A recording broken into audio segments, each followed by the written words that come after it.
Hey everyone, here with Kim Logan from Kim Logan and the Silhouettes. Hi Kim, thanks for being here. How are you? I'm good. How are you? Of course. Yeah, good, thank you.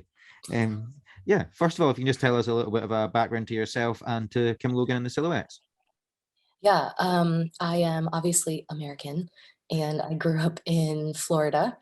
Um, I went to college at Berkeley College of Music in Boston and then moved to Nashville. And most of my, like the beginning of my career was in Nashville. First album, did some EPs and some singles and stuff.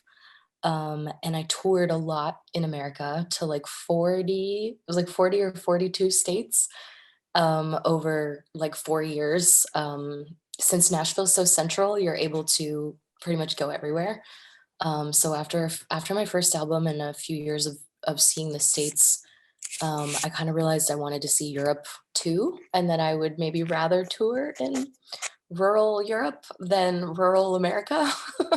So yeah, in 2016, I started coming over to France to solo shows or duo shows with American musicians that I would bring over. And I met my guitar player, Martin Zissel, at the Pigalle Country Club here in Paris, where I now work. And we both DJ. And it was 2016, and I was playing like a random open mic because I'd met the PCC owner, Lolo, on Instagram. And somebody was sick, and I played the open mic instead. And Martin came and was like, yo, I know your band from like Nashville and YouTube. And if you ever want to move to France and start a band, because I had always, been open about how I wanted to visit France and do some stuff there. And at the time I was like, yeah, sure. I'll just move to France. But then I got back from that trip and Donald Trump was president. And I was like, maybe now's the time to start start the dream process. So by like less than 2 years later, I was living here. And I'm now roommates with Marta. And we toured a bunch as the Silhouettes. And then right before COVID in February 2020, put out our first album altogether as Kim Logan and the Silhouettes, my second album called Shadow Work. And now we're working on album number 3. Cool. And how was it putting out an album just at the beginning of COVID and lockdown? It was exactly as anybody could imagine it. You couldn't tour. Obviously, nobody could tour. So we were really lucky that we got a year and a half of touring done. Like right when I moved here in May of 2018, we toured pretty much all the way until February of 2020 when we put the record out. And I was actually on a duo tour with my American guitar player, James Albritton from Florida, when they like shut down the UK and I had to fly back to the States. They issued like a level 4 travel warning, which is like wartime, and please return to the States if you're American. So I had to go back for like 18 or not 18, 8 months. It's been 18 months, but 8 months in the States at first and then in the UK.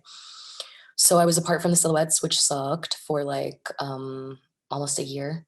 But it was a good time to write, and I'm really, really thankful that we got all of that touring done in the UK and France and Belgium and Germany, all before shit hit the fan.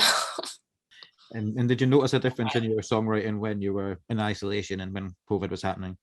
For sure. I wasn't really able to write. I think for the first like 6 months, I was kind of, I think we were all either in shock or like denial or just coping somehow with like the shutdown of our industry. And I think I was just kind of reeling. So I don't really remember doing much writing in the States of music for the first 8 months of lockdown, but I was writing a lot of words and I keep notebooks, just so many notebooks full of just prose or poetry or just word vomit. And I realized that the writing that I've always been doing, separate from music, which I'm working on a poetry collection, but I don't know how long that'll take to come out because it's so nerve-wracking to share anything that's not like the comfort zone of my voice or music with it.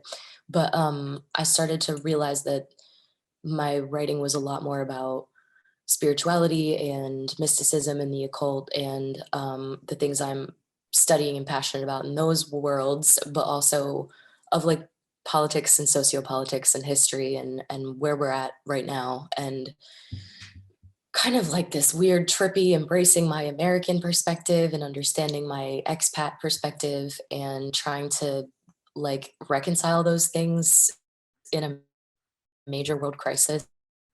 Um, I was not going to be able to write about like, 20 something love sex relationships anymore. I think I had to dig a little deeper. So yeah, I'm kind of a slow writer. I'm kind of a personal writer.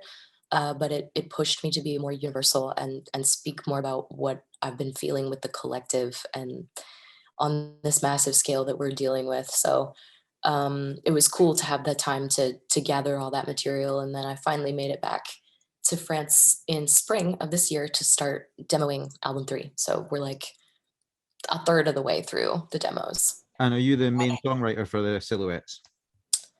Yes, they do. They come up with great parts like riffs, arrangements, production things, production elements. We're starting to think as a unit, which is really cool because when I first moved here, a lot of the songs for Shadow Work were already written. 2 or 3 of the 9 came once I was living here. But it was more of like teaching the band the songs and then being able to say, do what you want with them to evolve and do what you want with them to become more of this family expression than just me being a singer-songwriter or a solo artist, which are identities that I feel like I left in Nashville. But yeah, Martin will come up with great riffs. On Shadow Work, we had both bass players that we've been working with, Miriam Stamoulis and Alexis Collard, and they both came up with great parts that ended up being, structure for huge sections of the song or kind of reconfiguring the song a little bit. And then our drummer Jules is very much a producer engineer brain as well and does a lot of like pop and soul and hip hop in his spare time. So he's always bringing kind of some fresh perspectives on, but he's a huge like rock fan as well. We all bring in such weird different things to try to make something new. And it's, a lot of us are sticklers for people have been in and out of the Silhouettes, and a lot of us are analog heads and traditionalists in the way that we're never going to auto tune something, and we're never going to, mash together a bunch of things that didn't really happen to live. But it's nice to have some evolution and some progression and some departure sounds from what I've been doing before. And the subject matter is different and the sound is different, and it's cool that it feels like we're all finally really contributing from the beginning. With certain songs are taking on musical personalities of different members of the band, and like I've been working one-on-one with different members of the band, and then we've been working as a group more, and we were really honestly by the inability to tour and the necessity of us doing something like this residency that we did in Normandy. We all got together in the countryside at our bass player's family house to record, and just kind of like that forced isolation and that forced group think really did in like a couple weeks in the spring what would have me alone taken me months and months to get to arrive at. So yeah, they're helping, it's awesome. And after being away for so long in America and the UK, how is it being back with the band? It's so nice. It's like man, I was searching in Nashville for a long time for this feeling, and I feel like I couldn't find it because so many people in Nashville are just such high quality, excellent musicians that they're torn in a lot of different directions and have so many projects going on at once. And to be honest, Paris isn't far behind. Everybody's such a good like player here that they're sought after in different projects. But I ended up with a lot of like session cats in my bands in Nashville, or people who were maybe a little older than me and starting families or things like that. And I was just not, I found, some of my best friends still to this day by finding musicians in the States, but I really felt like I never found that like unit of people who all like in the right place at the right time want to do kind of the same thing. And I really feel like I found that with the Silhouettes. So super, super nice to be back around them. And they're some of my best friends in Paris. And with COVID and how fast time flew and how it's like, man, that's, it's almost 2 years of your life just gone.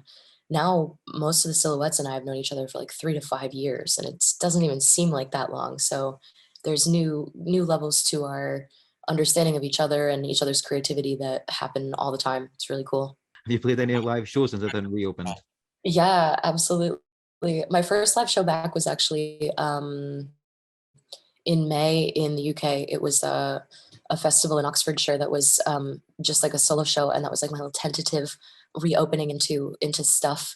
But by the time I got back to France in the summer, things were opening up with regulations that we did like a little mini residency on the Seine at this awesome little like outdoor. Everything in France this summer was outdoors still, but people were definitely playing. So we did 2 big Paris shows, and now we're doing 2 other Paris shows, one next month and one in December.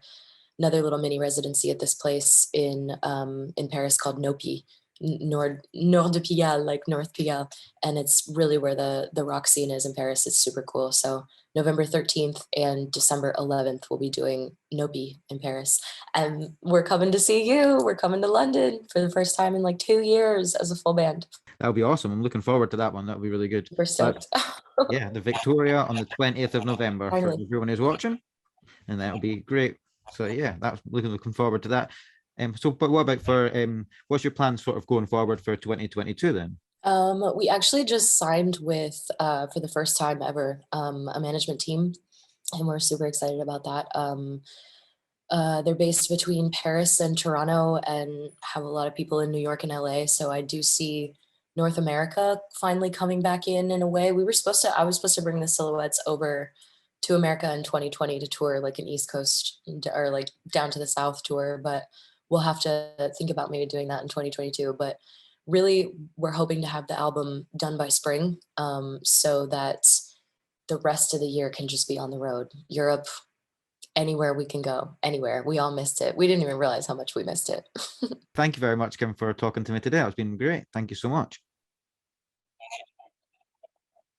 Definitely. Thank you for having me. I enjoy watching your channel with all these interviews. It's cool to hear from, the band you'll see live. Yeah, it's just been I've been so sort of late, not lazy, but everything reopened and I've been working and things again. So I need to We've all been in a Cinderella sleep, I think. Oh my God, Sleeping Beauty sleep. I didn't even notice. I'm nodding. No, we've all been in the fugue state, I think. But that's what I mean. I feel like it's finally buzzing a little again. It's nice. Yeah, cool. Well, yeah, thank you Nice very to much. talk to you, Cammy.